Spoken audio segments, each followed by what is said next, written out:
The 19th century begins with faith in reason and ends with disbelief in harmony. Welcome to another scene from the book, The History of Economics in 25 Scenes. Today I'll tell you about the core of the epoch, a world that had to break itself apart in order to understand itself. For almost 100 years, economists believed they had solved the moral puzzle of society. They tried to turn ethics into mechanism, conscience into calculation. If everyone followed their own interest, the whole would somehow benefit. And for a time it seemed to work. Cities expanded, machines multiplied, empires grew rich. Progress looked unstoppable, almost natural. Then success itself became the problem. The faster industry advanced, the deeper the divisions it created. Wealth gathered at one end of society, poverty at the other. The market that was meant to smooth differences began to sharpen them. Smith's invisible hand started to tremble. Ricardo's perfect equilibrium no longer looked like balance, but like a fever chart. By the late 19th century, capitalism resembled a living organism that could grow but not rest, consume but not digest. The new world was dynamic, inventive and powerful, yet deeply unstable. A miracle, maybe, that increasingly felt like a disease. Economics, once the calm language of order, turned into the language of crisis. Thinkers stopped searching for timeless laws and began asking moral questions again. Was this system serving humanity or feeding on it? The age that believed it had mastered the laws of wealth discovered that it had merely unleashed them. And so the modern epoch truly begins, not with certainty, but with doubt, as civilization tries to understand the machine that now drives it. What once looked like harmony begins to crack under the weight of reality. The balance imagined by classical economists does not survive the noise of industry. The invisible hand, once a symbol of order, starts to tremble. Factories roar, cities swell, wealth grows at a speed never seen before, and with it, new forms of poverty. The same mechanism that multiplies goods also multiplies inequality. What had started as a moral vision of cooperation now feels like organized competition. Individuals pursuing their own interest were supposed to benefit everyone. But on the factory floor, that promise sounds hollow. The laborer no longer feels part of a grand design. He feels locked inside a machine. Capital gives orders, labor follows them. Both are bound by necessity. Neither is truly free to stop. Economic life gains rhythm but loses balance. Periods of boom and crisis begin to alternate like seasons, each wave of prosperity carrying the seeds of the next collapse. The logic of production pushes aside the logic of compassion. The factory replaces the parish. The contract replaces custom. Wealth slowly detaches itself from virtue. As the 19th century moves on, optimism turns brittle. Charity cannot hide exploitation. Progress begins to taste ironic. The new world is astonishingly productive, yet restless, hungry, and divided. Inside economics itself, a fracture opens. On one side stand those who still trust the market to correct itself in time. On the other stand those who sense something deeper is wrong, that the very structure producing prosperity may also be producing harm. This is where the age of conflict begins. Growth is no longer the answer. Growth itself becomes the question. The 19th century turns the local into the planetary. Steamships cross oceans. Railways stitch continents together. Telegraph wires carry messages faster than armies can march. Europe's industrial powers stretch outward, pulling distant lands into a single system of exchange. Raw materials flow in, finished goods flow out. The world starts to look connected, but not equal. Beneath the promise of global prosperity lies a harder geometry. Center and periphery. creditor and debtor, empire and subject. London sets the price of gold. Calcutta and Buenos Aires pay the price. Factories in Manchester and Berlin beat to rhythms decided thousands of miles away. Globalisation is not a conversation, it is an echo, where power speaks and profit replies. At first, economists celebrate this expansion. The free movement of goods and capital looks like the beginning of universal harmony. But in practice, it creates a hierarchy of access. Freedom for the strong, exposure for the weak. Every empire preaches progress while extracting tribute in its name. Trade routes become arteries of wealth and of domination. And yet, something new is born from this tension. A global awareness. For the first time, humanity begins to sense that its economic fate is shared, shaped by invisible currents of credit, prices, and markets no one fully controls. Out of this divided world will emerge the great ideologies of the next century: Marxism, Keynesianism, and neoliberalism. Each will try to answer the same unresolved question: can a world connected by commerce ever become a world connected by justice? The 19th century put its faith in reason.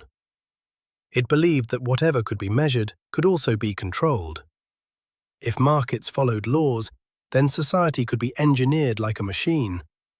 Economists borrowed the language of physics, speaking of forces, motion, and equilibrium.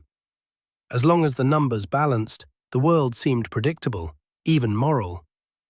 But people are not particles. They hesitate, they panic, they hope.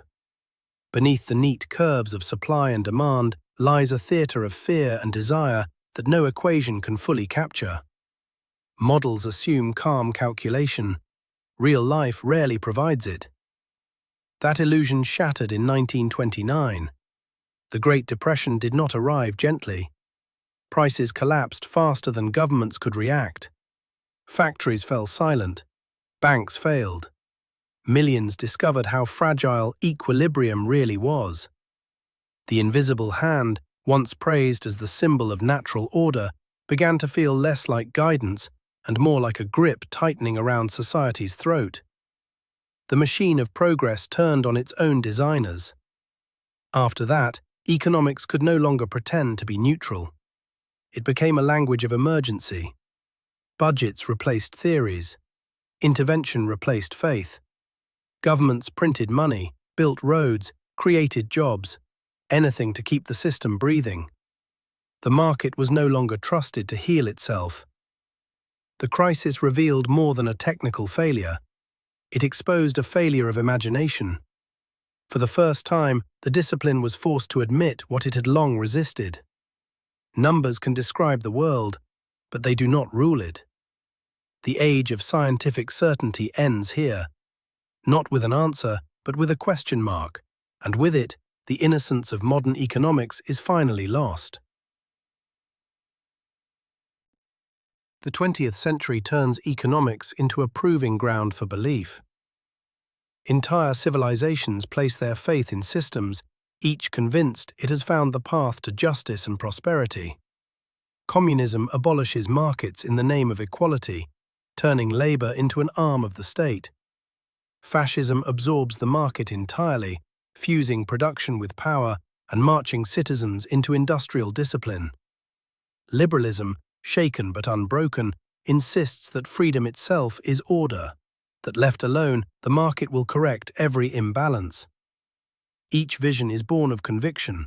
Each carries its own moral promise. Communists offer fraternity. Fascists promise unity and strength. Liberals speak of dignity and choice. And yet they share a quiet arrogance, the belief that human beings can be reshaped to fit an economic design. The century becomes a vast laboratory, one half planned, one half deregulated, both haunted by consequences no model predicted. Wars erupt, inflation returns, revolutions circle back like recurring fevers. By the end, the utopias are exhausted. The workers' paradise hardens into a prison. the corporate dream becomes a playground for crisis. What remains is disillusionment, the recognition that no system, however moral its aim, can rise above the limits of those who build it. Economic history reveals itself as moral history, a record of ideals colliding with reality, and of the endless negotiation between freedom, order, and the cost of being human. By the early 20th century, economics stops merely observing the world and starts trying to build one. The discipline crosses a quiet boundary. It no longer claims only to explain reality, but to improve it. Marx imagines economics as a tool of emancipation, a science meant to free humanity from exploitation. Walras dreams of a geometric paradise, a world of perfect equilibrium where every market finds its orbit like a planet in space. Keynes turns economics into policy, placing new instruments in the hands of governments, convinced that prosperity can be guided by reason and will. Hayek pushes back, recasting economics as a philosophy of freedom, a defense of society's spontaneous order against the arrogance of control. Each thinker reaches for the same goal, a final reconciliation between efficiency and justice, between liberty and order. But the closer these systems come to coherence, the further they drift from lived experience. Equations can model behavior, but not conscience. Policies can stabilize markets, but not souls. By the middle of the century, economics becomes a civilizational language. It explains the world in terms of growth, frames happiness as consumption, and treats policy as a form of salvation. Modernity learns to speak about itself in economic terms. And yet, beneath all the abstraction, one question refuses to disappear. Can a science built on predictability ever contain beings defined by contradiction?